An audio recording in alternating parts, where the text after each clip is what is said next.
नमस्कार, मी पंजाब डक. आज आहे 9 जून 2026. तर महाराष्ट्रातल्या शेतकऱ्याला एक अंदाज देणार आहे. तर राज्यातल्या सर्वप्रथम शेतकऱ्याला सांगू इच्छितो की राज्यामध्ये महाराष्ट्रामध्ये मान्सूनचं आगमन झालंय, पण ते कसं झालंय, दक्षिण महाराष्ट्रामध्ये काही जिल्ह्यामध्ये झालं, म्हणजे काही सांगली, सातारा, सोलापूर, कोल्हापूर, बीड जिल्ह्यामध्ये काही भागातच झालंय, लातूर जिल्ह्यात काही भाग, पण सर्वदूर झालेलं नाही. म्हणून हा अंदाज सर्व शेतकऱ्यांना घ्यायचा. तर मग पुढची परिस्थिती काय राहणार आहे, तर उद्या 10 जूनला तुम्हाला एक सांगू इच्छितो. 10 जून पासून काय होणं, आणखीन मराठवाडा आणि दक्षिण महाराष्ट्राकडेच, म्हणजे ना इकडल्या भागातच आणखीन मान्सून राहील. पण उत्तर महाराष्ट्र, विदर्भाकडे आणखीन ते पाऊस, मान्सूनचा मोसमी पाऊस दाखल होणार नाही, म्हणून हा अंदाज लक्षायचा.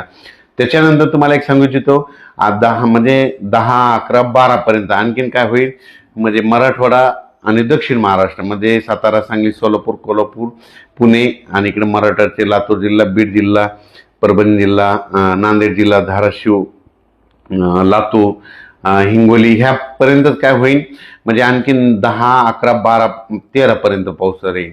म्हणून हा अंदाज लागायचा. पण हे सगळीकडे मान्सूनचा मोसमी पाऊस पडणार नाही, काही भागातच पडला, जिथं पडला तिथं जास्त पडायला, सर्वदूर काही पडणार, म्हणून हा अंदाज लक्षायचा.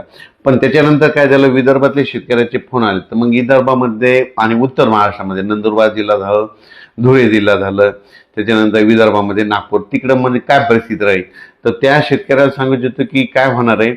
म्हणजे 13 तारखेपासून, म्हणजे 13 तारखेपासून, 13, 14 पासून ते मग 16, 17, 18 पर्यंत मग काय होईल, उत्तर महाराष्ट्र आणि विदर्भाकडे मोसमी पाऊस दाखल व्हायला सुरुवात होईल. पण हे पाऊस सगळीकडे दाखल होणार नाही, कारण की काही काही भागामध्येच दाखल होईल. म्हणजे याच्यामध्ये जास्त असा जोर नाही.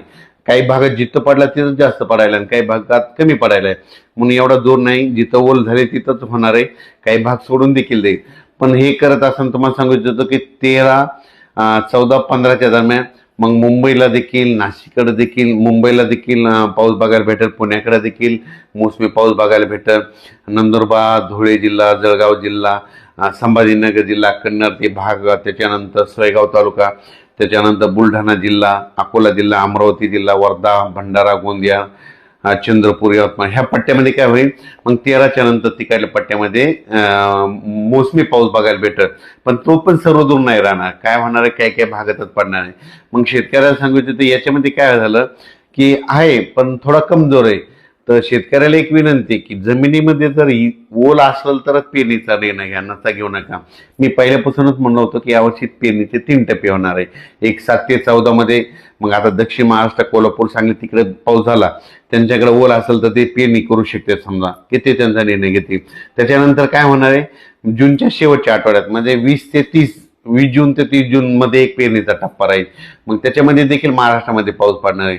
आणि त्याच्यामधून जर काही शेतकरी उरले तर 10 जुलै ते 15 जुलैमध्ये पाऊस येईल आणि त्याच्यामध्ये सर्व शेतकऱ्याची पेरणी होणार आहे, म्हणून हा अंदाज.